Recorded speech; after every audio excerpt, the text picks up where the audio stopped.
একটা গরম খাবার, একটা ভরা পেট, আর সেই সঙ্গে নতুন করে পড়াশোনার স্বপ্ন। হাজার হাজার সরকারি স্কুলের পড়ুয়াদের জীবনে শুরু হতে চলেছে এক নতুন অধ্যায়। কলকাতার বহু সরকারি স্কুলে শিশুদের পাতে পড়তে শুরু করেছে ইসকনের তৈরি গরম স্বাস্থ্যকর মিড ডে মিল। শুধু খাবার নয়, এর সঙ্গে জড়িয়ে রয়েছে পুষ্টি, শিক্ষা আর একটি সুন্দর ভবিষ্যতের আশা। সেই বাস্তবতাকে সামনে রেখেই রাজ্যের মুখ্যমন্ত্রী শুভেন্দু অধিকারীর উদ্যোগে চালু হয়েছে ইসকনের অন্নমৃত পাইলট প্রকল্প, আর সেই প্রকল্পের খাবার ইতিমধ্যেই পৌঁছে গিয়েছে এই স্কুলেও। এটাও একটা আমাদের যে ভারতবর্ষের শুধু ধর্মীয় পরম্পরা নয়, যে সাংস্কৃতিক পরম্পরা রয়েছে, যে পরম্পরা আমরা কখনো ভুলে যেতে পারি না, ভুলিয়ে দিতে চাই না। সেই জন্য তারা এগিয়ে আসেন এবং এগিয়ে আসার ফলে আজকে বহু জায়গায় মিড ডে মিলে অনেক প্রতিষ্ঠান যুক্ত হয়েছে।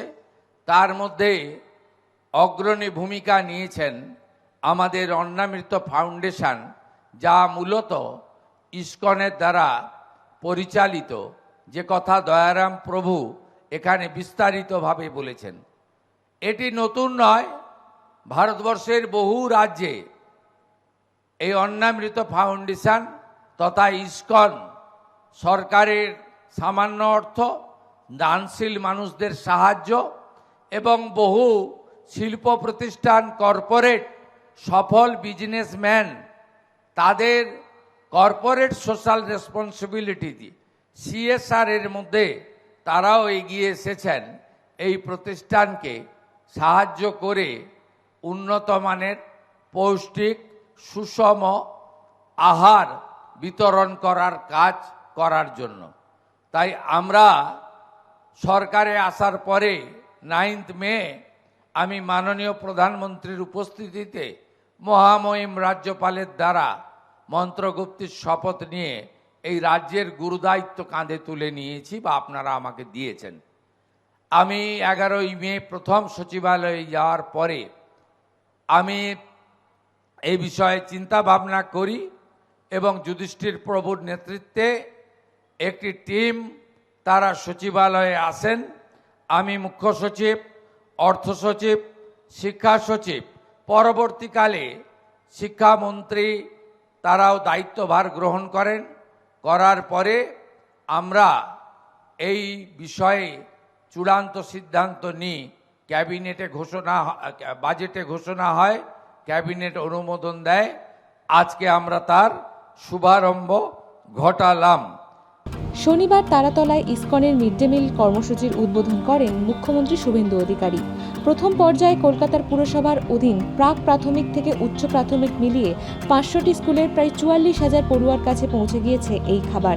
কিন্তু এটাই শেষ নয়। মুখ্যমন্ত্রী শুভেন্দু অধিকারী জানিয়েছেন, আগামী 3 মাসের মধ্যে রাজ্যের প্রায় 2.5 লক্ষ পড়ুয়ার কাছে পৌঁছে যাবে ইসকনের এই মিড ডে মিল প্রকল্প।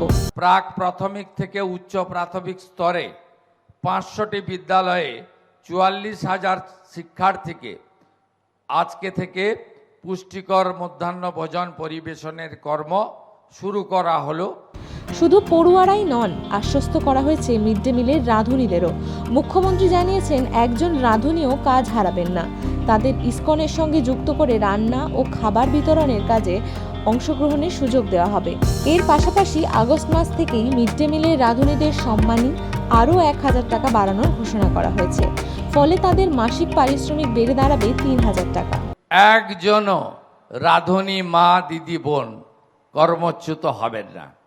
ইসকন তার রান্নার প্রক্রিয়াতে, বিতরণের প্রক্রিয়াতে তাদেরকে যুক্ত করবে। এবং যুক্ত করার শুধু নয়, আমরা তাদেরকে আগের সরকার মাত্র 2,000 টাকা দিত, আমরা আগস্ট মাস থেকে তাদেরকে 1,000 টাকা বাড়িয়ে 3,000 টাকা করে দিয়েছি। তবে এই প্রকল্প ঘোষণার পর থেকেই বিরোধীরা বিতর্ক শুরু করে। অনেকেই প্রশ্ন তুলেছিলেন, নিরামিষ খাবার চালু হলে কি শিশুদের পাতে আর ডিম থাকবে না? এতে কি পুষ্টিগুণ কমে যাবে?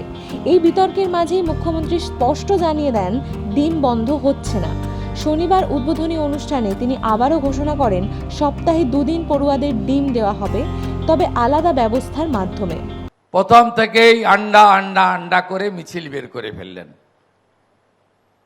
আমরা যেমন ইস্কনের সাত্ত্বিক আহারকে গ্রহণ করেছি, তাদের যে একটি নিজস্ব আনকম্প্রোমাইজ রীতিনীতি রয়েছে, যেটাতে তারা সমঝোতা করেন না, আমরা করতেও বলবো না। তার বাইরেও আমরা উড়িষ্যাতে আমাদের টিম পাঠিয়েছিলাম। সেখানে এসএইচজি গ্রুপকে দিয়ে আলাদা করে সপ্তাহে একদিন করে তারা ডিম সিদ্ধ দেন। আমরা ঠিক করেছি এসএইচজি গ্রুপকে দিয়ে সপ্তাহে এই খাবারের সঙ্গে নয়, আলাদা করে আমাদের ব্যবস্থাতেই 2 দিন বাচ্চাদের ডিম সিদ্ধ বিতরণ আমরা করব। আমাদের ভিডিও ভালো লাগলে লাইক এবং শেয়ার করুন। কমেন্ট সেকশনে গিয়ে জানান আপনাদের মতামত।